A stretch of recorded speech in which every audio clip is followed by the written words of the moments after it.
Blessings and good evening. Today here at Bodhipala Monastery we had some visiting monks came from interstate and overseas to come and see Bodhipala Monastery and what we've been doing here. It's always nice to receive monks who are keeping Vinaya, sincerely practicing the Buddha's teachings. We say that we're from the same father, same mother and father. We're all students of the Buddha. We say we're all brothers in the Sakyan lineage.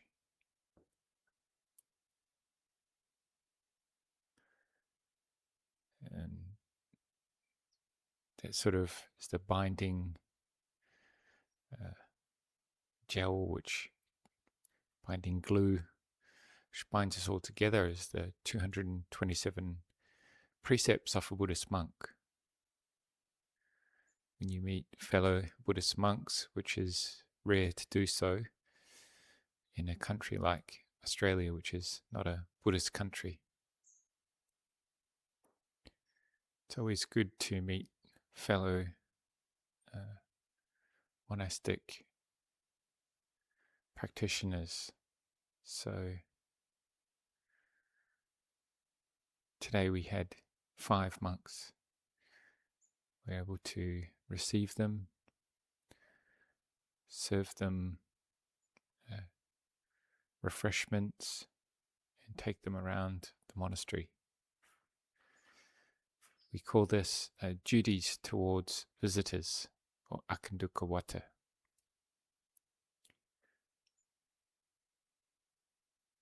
The correct way of receiving visitors is actually outlined by the Buddha, showing hospitality. When a new visitor comes into the monastery, we make sure they know where the facilities are, make sure they've got access to water, refreshments.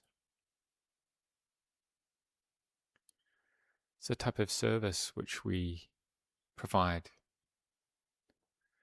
It's also an expression of our practice as well, of kindness, compassion, putting oneself in others' circumstance, or what we say, putting yourself in other person's shoes. Whenever we go to a new place and we're received well, welcomed, given instruction, guidance on what we should do, what we shouldn't do, where facilities are, how to acquire refreshments, water. This feels very heartwarming and welcoming. So when we know the value of it when we're on the receiving end, then we are willing to practice it and put effort into hosting or supplying those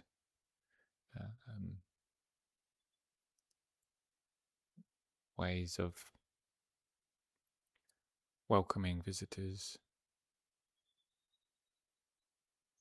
It's quite easy to maybe ignore or do one's own thing, leave somebody to their own devices. But that's not always a source of wholesome cultivation for us. It's not always easy being there to welcome, to show people around.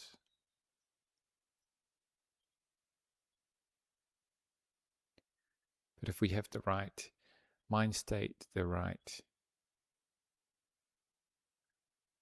we know the reason why we're doing it, then it can be a source of great happiness and joy, knowing that you've done your duties well, correctly, appropriately. And you can see in the persons on the receiving end of that good efforts that they have appreciated that experience as well. So it leaves both parties with a sense of fondness, sense of good-heartedness, happiness.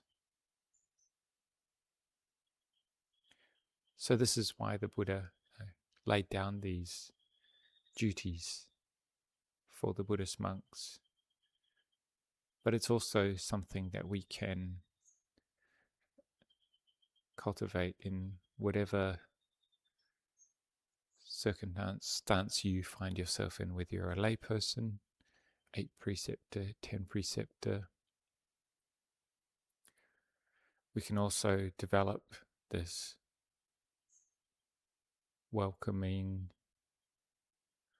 of new people into, say, if it's in your workplace, maybe extending some kind words, some showing somebody around who's maybe unfamiliar with your workplace, being there as a support for somebody who needs that support.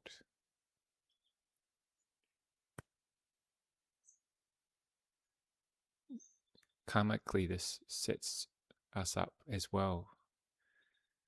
If we put in those good causes, helping others, then when we are in a time of need or need help, then there'll be people there to help us as well. Obviously, we don't wish that as our intention behind helping others, but just karmically, as a result of that, does come back to one.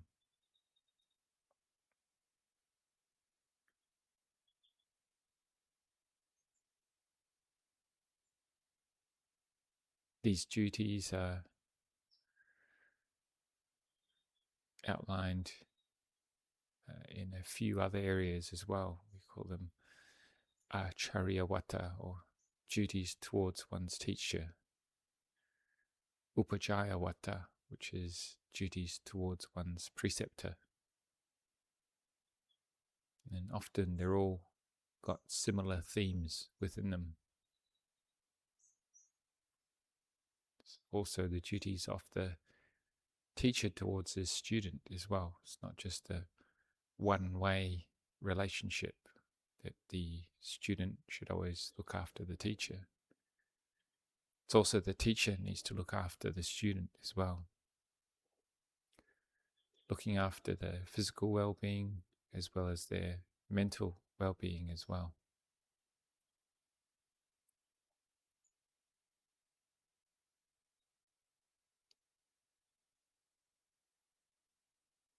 So you can see that Buddhist practice pervades not only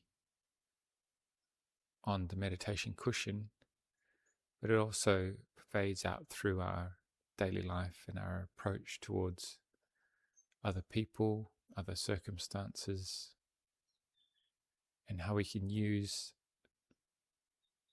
our daily life as a way of cultivating these wholesome qualities of mind. As we all know, sometimes sitting meditation, simply trying to generate loving kindness or compassion or equanimity, sympathetic joy can be difficult because it's a subtle state of mind. Often we need to maybe cultivate these things in our daily life, a physical giving of something, of giving help, giving encouragement, giving material things as a way of shifting our attitude.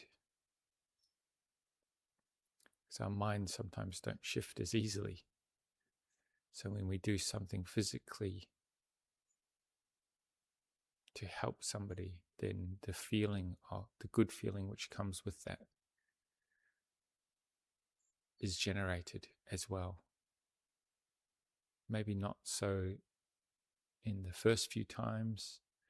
Maybe it takes a few or even repetitive times of helping others or receiving guests or being there for somebody to bring up the sense of metta, compassion, joy. But eventually it just becomes more part of your character. You know what your duty is at any one time. Being one who knows one's own duty at any one time gives one sense of responsibility.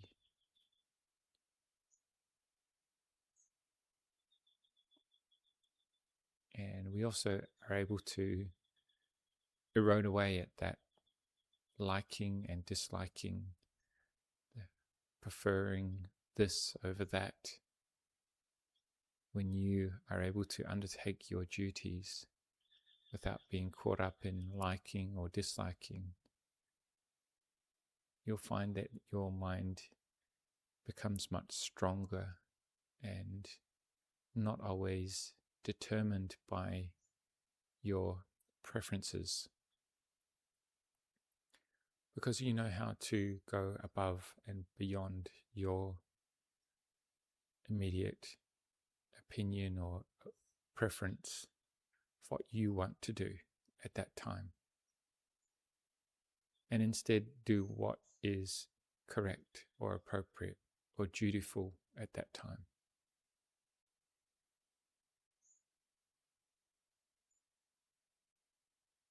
Then this starts improving our mind state, and we can bring that quality back onto the meditation cushion. If we know how to undertake our duty at any one time.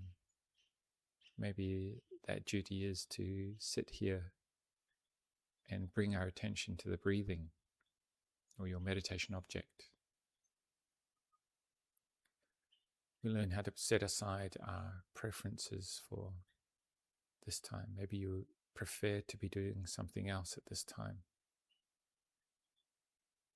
but you've chosen to come together here to practice. So already you've won over your minds. You've learned how to set aside one's desires or preferences and come and sit, trying to bring one's mind to a sense of peace.